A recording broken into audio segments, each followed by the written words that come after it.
In this video, we're going to take an in-depth look at how I wrote and produced my track, The Basement. Take me downtown, shake, shake, shake my bones. Okay, let's just jump right in. For the main synth, I used Arturia's OP-Xa V, which is their software version of the classic Oberheim. And to be honest with you, this plugin sounds awesome.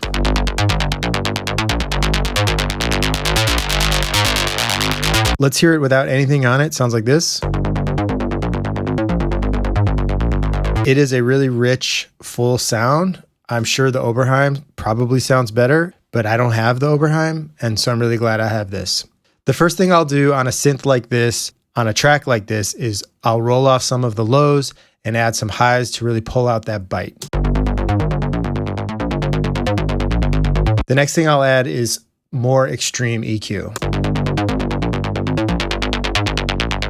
Now it's starting to get pretty thin, but that's what I want in this case. Then I add more EQs. I know, I boosted a whole bunch of highs here, and then I go in and I start surgically cutting more highs out. I could just lower them here, but honestly, when I'm producing, when I'm in creative mode, I just throw things on top. Instead of stopping to think about things logically, I just kind of go and go and go. And a lot of time, I'll just leave that kind of stuff in for the final mix because it felt good when I first created it, so why change it? Then I use my controller to automate the frequency and the frequency modulation.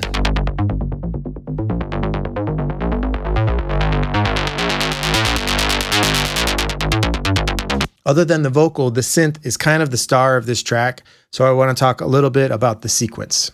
It really is all about getting the sequence right.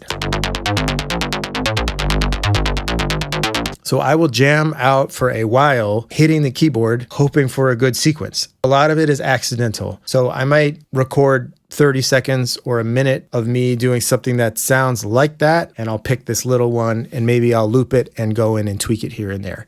When it lands on the right sequence of notes, I just kind of go, ooh, that's it. The next thing I'll do is I'll create an alternate sequence where I copy that first sequence and change a few notes. So we'll call it sequence A and sequence B. Here's sequence B. Almost the same, just enough change to keep it interesting. I think what I did is here in sequence A, I think I took this note and just kind of moved it up there. Why do I do this? So it doesn't get boring. Here we'll go from A to B. Here's A, here's B. The last thing about the sequence is I like to throw in little weird moments here and there. So for example, right here, I just took these 2 beats of the sequence and brought them up an octave. I like to do lots of little things like that. It creates a sense of forward momentum. It keeps things interesting. Let's talk about sidechain compression. And let me just pause to explain how I do it. In the very early stages of producing a track, I will do this. Make a 4-bar loop of kicks and just duplicate it down the side. Command D. And then I label it SC for sidechain and I mute it. Now anywhere where I add a compressor, I can click this little button. You might not see it. You might have to open it up. Click External, Source, in this case, SC for sidechain. So every time there's a signal from my sidechain compression kick, which is muted, we won't be hearing it in the mix, but it'll still be sending that little trigger signal to turn the compressor on. Why do we do this? Every time the sidechain compressor turns on the bass, it pushes it back in the mix a little bit so it competes a little bit less with the kick drum. That's a very functional use for it. If you push it more extreme, you get a pumping sound. Here, I'll start with the threshold all the way up and bring it down, down, down. You'll hear it kicking in.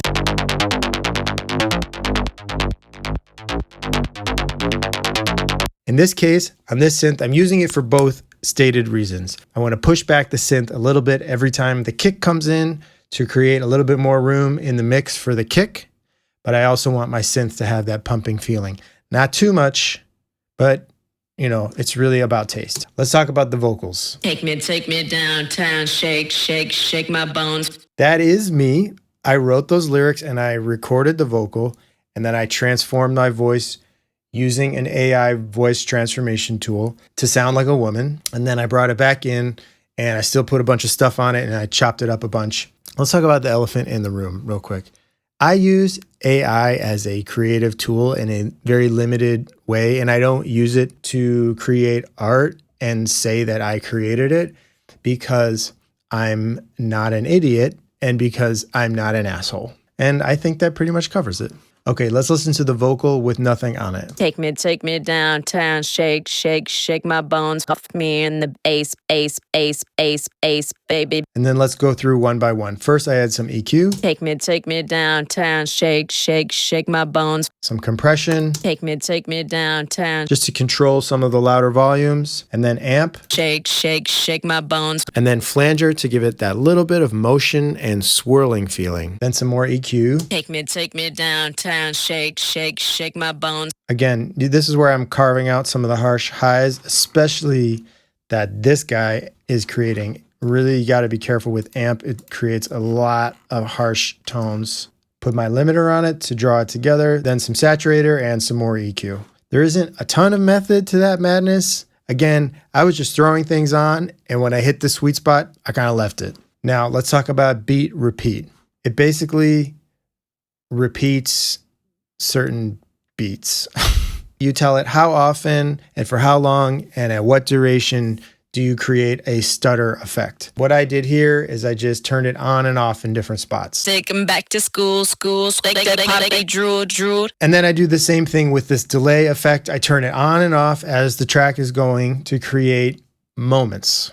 Hit 'em where it hurt, baby, hit 'em where it hurts in the bass, bass, bass, bass. Then lastly, what I'll do is create a second track and sometimes a third with a shifter on it, so that when it jumps to the other track, the pitch changes. Bass, bass, bass, bass. I get rocked off my face, face, face, rock. Then I take all of that and I run it through all of this, which is basically more EQ, more saturator, more EQ, and then a little bit of ensemble to give it some motion. On top of that, we throw some limiter to really just process the whole thing together and make it sound kind of in your face and sort of stressed out and artificial, like me. Moving on to the kick. Here it is without any processing.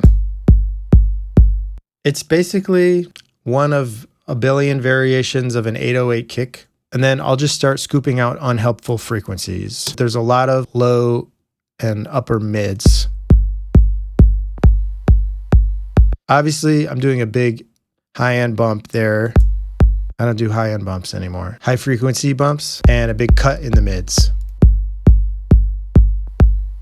And then more mid, high mid cuts here.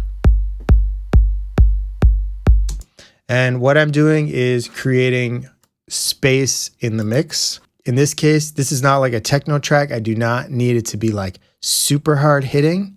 I need it to be effective and I need it to be well placed with the other low end element. Then I'll put on the L3 LL Ultra Maximizer by Waves.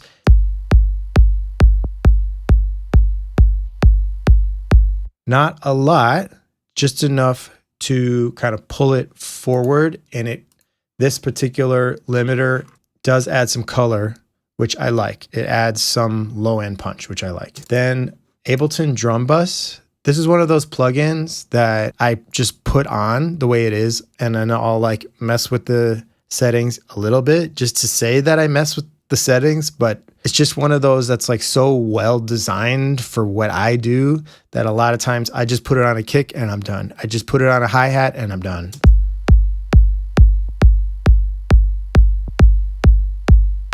Let's talk about FabFilter Pro Q3. If you open up my mixes, my final mixes, you'll see it on the end of all the chains, because the last thing I do is I go through and I carve out the little undesirable frequencies, especially when I'm getting something ready for mastering. The Pro Q3 by FabFilter is very surgical. If you just hold the cursor down here and let it play a little bit, it will do this really nice readout for you. It will show you exactly where your peaks are and in which ranges. And then here's a little trick I do. I will take a kick sample and reverse it into the end of beat 4 of a measure. to create this effect.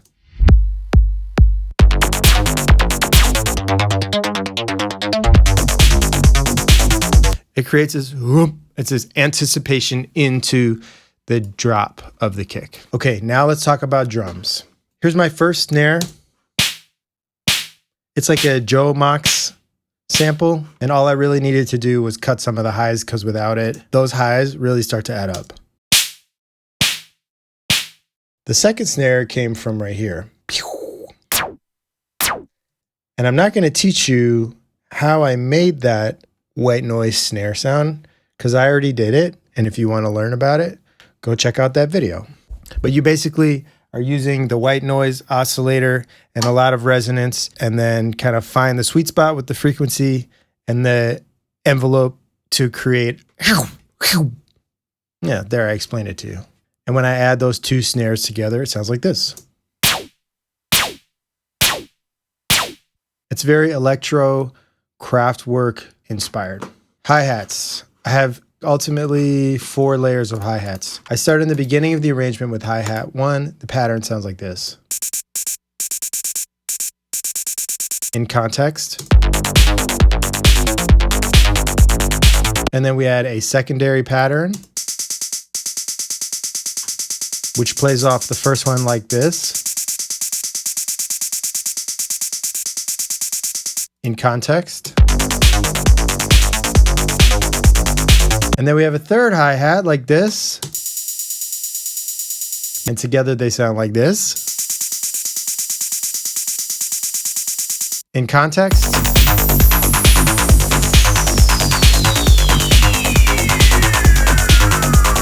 And then lastly, hi-hat 4. My approach with hi-hats in general is to establish something simple and then add something with slightly more motion, and then add something with slightly more texture, and then I kind of juggle them to create variation. They're not constant all the way through.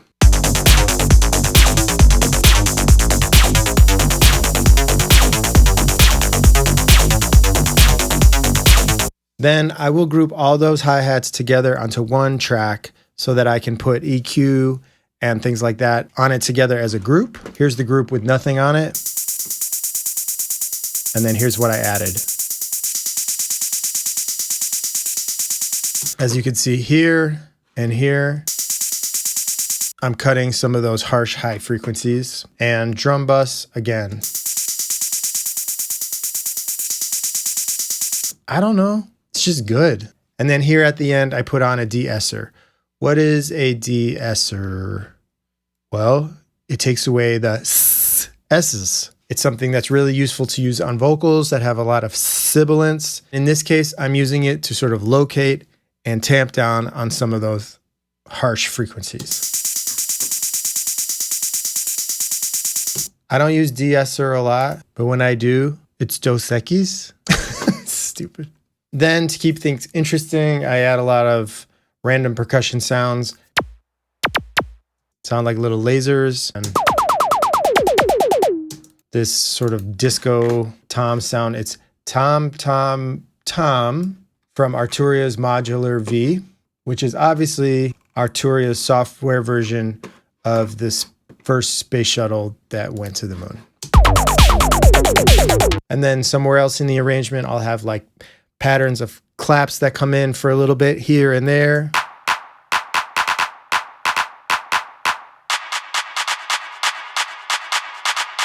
Kind of switched claps. One had more reverb. What I'm doing here is creating little moments of variation, little moments of interest. We call it ear candy.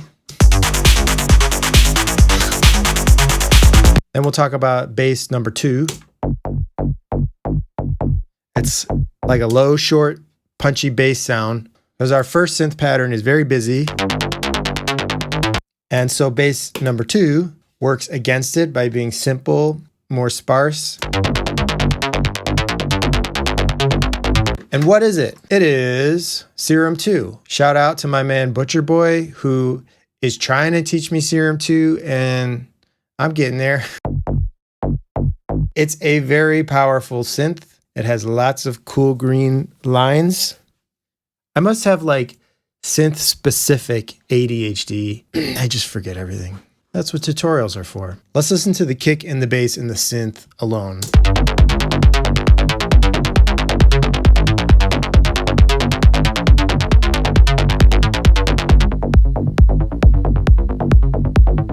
So this is like a family that needs to get along.